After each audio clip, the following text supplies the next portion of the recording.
The making of a Prime Minister. मुश्किलों का अंबार है, वही तो मेरे हौसलों की मीनार है। हिंदुस्तान में दो प्रधान दो निशान नहीं चलेंगे। अगर इतनी ताकत ये पाकिस्तान के खिलाफ लगा दे तो आतंकवाद आसान हो गया। हम चुनौतियों से टकरा रहे हैं। सर्जिकल स्ट्राइक और एयर स्ट्राइक करके नए भारत के सामर्थ्य का संदेश भी दे दिया है। तुम उठो, तिरंगा लहरा दो। जननायक नरेंद्र मोदी के 20 वर्ष पुराने भाषणों पर आधारित एक बेहद लोकप्रिय कार्यक्रम। क्या कहते हैं नरेंद्र मोदी?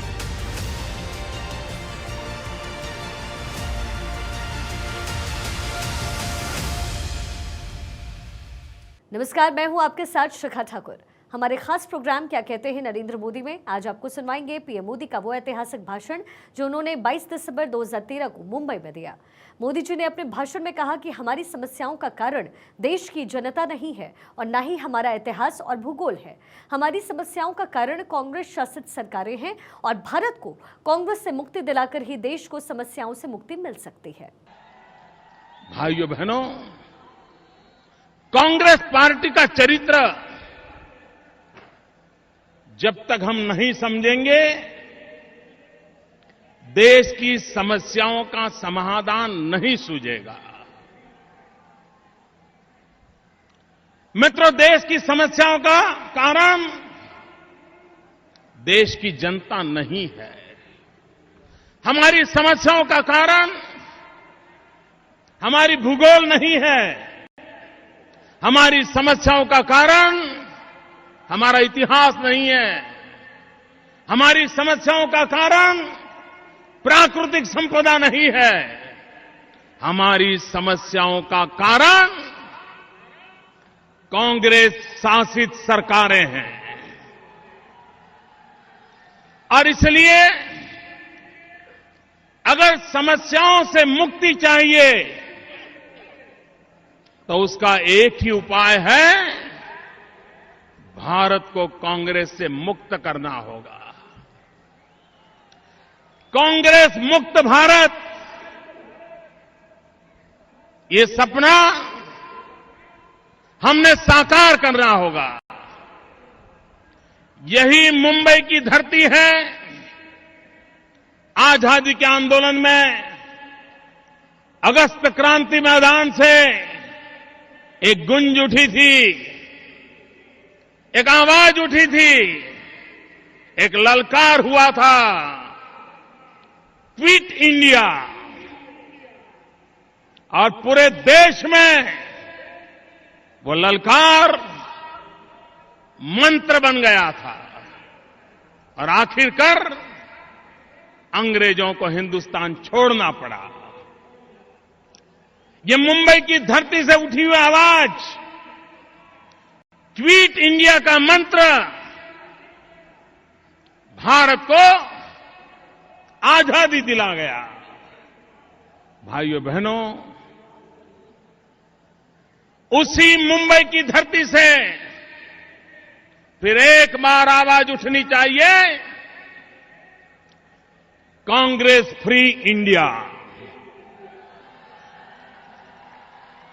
जिस धरती ने क्विट इंडिया का नारा दिया था, वो ही धरती ललकार रही है, कांग्रेस फ्री इंडिया, कांग्रेस मुक्त भारत। भाइयों बहनों, कांग्रेस वोट बैंक की राजनीति में डूबी हुई है और वोट बैंक की राजनीति के लिए समाज को तोड़ते रहना, डिवाइड एंड रूल, ये कांग्रेस की विशेषता रही है। और अंग्रेजों के सामने लड़ते लड़ते कांग्रेस उनसे ये सीख लिया है, डिवाइड एंड रूल। देश आजाद हुआ, तो देश का बंटवारा करके भारत मां के 3 टुकड़े कर दिए। आजाद हिंदुस्तान को एक तरफ सरदार पटेल ने एक किया, चारों तरफ एकता का मंत्र गूंजा, और दूसरी तरफ भाषावार प्रांत रचना के नाम पर कांग्रेस ने देश में भाई से भाई को लड़ाने का बीज बो दिया। गांव को शहर से लड़ाओ, शहर को गांव से लड़ाओ, नदियों के लिए लड़ो, पानी के लिए मरो। आज भी देश में कोई प्रदेश ऐसा नहीं है कि जहां पानी के बंटवारे को लेकर के 50-50 साल से लड़ाई न होती हो।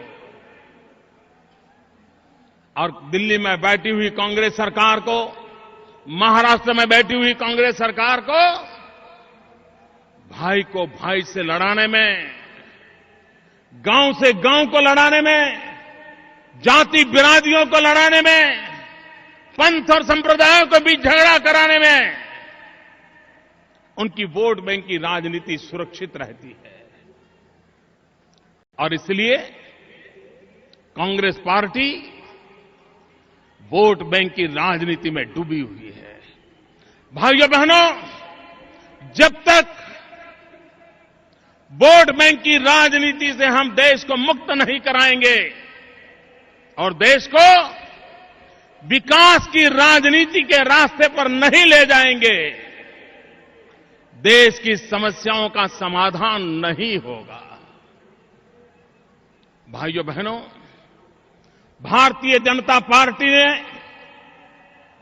अपनी आर्थिक नीतियों के द्वारा, अपने राजनीतिक दर्शन के द्वारा, अपनी कार्य संस्कृति के द्वारा ये सिद्ध कर दिया है कि भारतीय जनता पार्टी विकास के मंत्र को समर्पित है, विकास की राजनीति को समर्पित है। और विकास के बिना देश के गरीबों का, देश के गांव का, देश के दलितों का, पीड़ितों का, शोषितों का कल्याण नहीं होगा। हमारे बगल में मध्य प्रदेश है। अगर मैं गुजरात की चर्चा करूं तो कुछ लोगों के पेट में दर्द होना शुरू हो जाता है, इसलिए मैं गुजरात की चर्चा करना नहीं चाहता हूं। मैं आज मध्य प्रदेश की चर्चा करना चाहता हूं। मध्य प्रदेश बीमारू राज्य माना जाता था।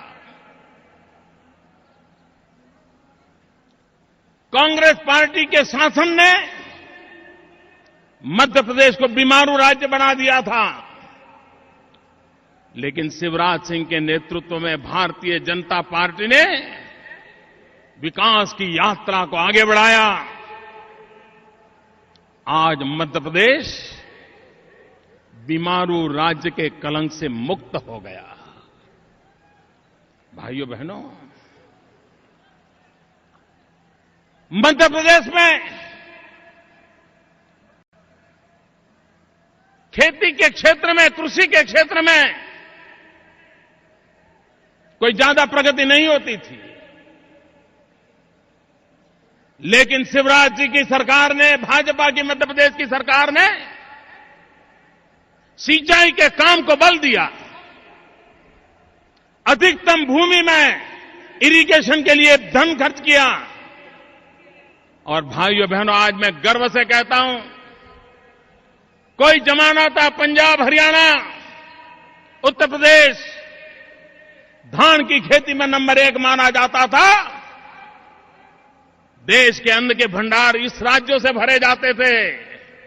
आज भारतीय जनता पार्टी की मध्य प्रदेश की सरकार के प्रयत्नों से, भारतीय जनता पार्टी की छत्तीसगढ़ की सरकार के प्रयत्नों से गेहूं और चावल ऐतिहासिक उत्पादन करके देश के अन्न के भंडार भरने का काम इन सरकारों ने किया है, वहां के किसानों ने किया है, वहां के नागरिकों ने किया है। क्या कारण है कि महाराष्ट्र में सिंचाई के सारे प्रोजेक्ट भ्रष्टाचार के कलंक के साथ खड्डे में जा गिरे हैं? क्या कारण है महाराष्ट्र के किसान को बार बार अकाल झेलना पड़ता है? क्या कारण है महाराष्ट्र के किसान को आत्महत्या करने के लिए मजबूर होना पड़ता है?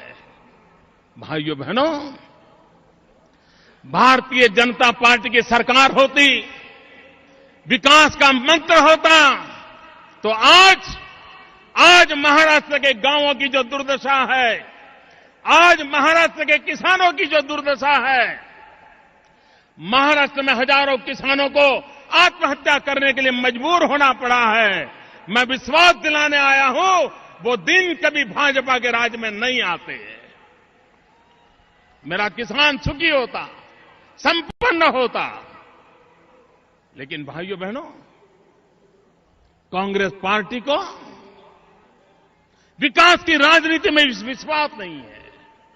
और मैं तो हैरान हूं, सरकार कांग्रेस चला रही है, दिल्ली में सरकार कांग्रेस की है, कांग्रेस के नेता सरकार में हो न हो उन्हीं के इशारे पर सारे काम होते हैं। लेकिन वही लोग जब भाषण करते हैं तो ऐसा लगता है वो किसी और की सरकार के लिए बोल रहे हैं, किसी और देश के लिए बोल रहे हैं। मैं कल कांग्रेस के एक बड़े नेता के भाषण को मैंने सुना और वो भ्रष्टाचार के खिलाफ भाषण दे रहे थे। इनकी हिम्मत तो देखो साहब।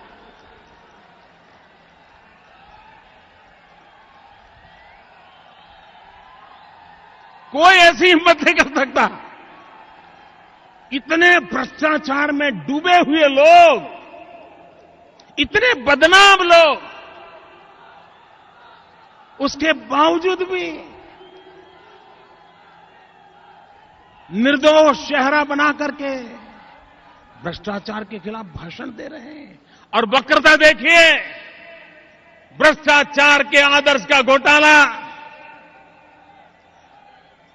उसका रिपोर्ट आता है, महाराष्ट्र सरकार के मंत्रियों को जिम्मेवार माना जाता है। एक तरफ उन भ्रष्टाचारियों को बचाने का निर्णय महाराष्ट्र की कांग्रेस सरकार करती है और उसी समय दिल्ली में उनका एक नेता उपदेश दे रहा है। भाइयों बहनों, ये कांग्रेस को समझना होगा। वे बोलते एक हैं, करते दूसरा है। और वोट बैंक की राजनीति के सिवा, भाइयों बहनों, कांग्रेस की पूरी जिंदगी संप्रदायवाद में डूबी हुई है। माइनॉरिटीज्म, संप्रदायवाद एक कांग्रेस की परंपरा रही है। The making of a Prime Minister. मुश्किलों का अंबार है, वही तो मेरे हौसलों की मीनार है। हिंदुस्तान में दो प्रधान, दो निशान नहीं चलेंगे। अगर इतनी ताकत ये पाकिस्तान के खिलाफ लगा दे तो आतंकवाद आसान हो गया। हम चुनौतियों से टकरा रहे हैं। सर्जिकल स्ट्राइक और एयर स्ट्राइक करके नए भारत के सामर्थ्य का संदेश भी दे दिया है। तुम उठो, तिरंगा लहरा दो।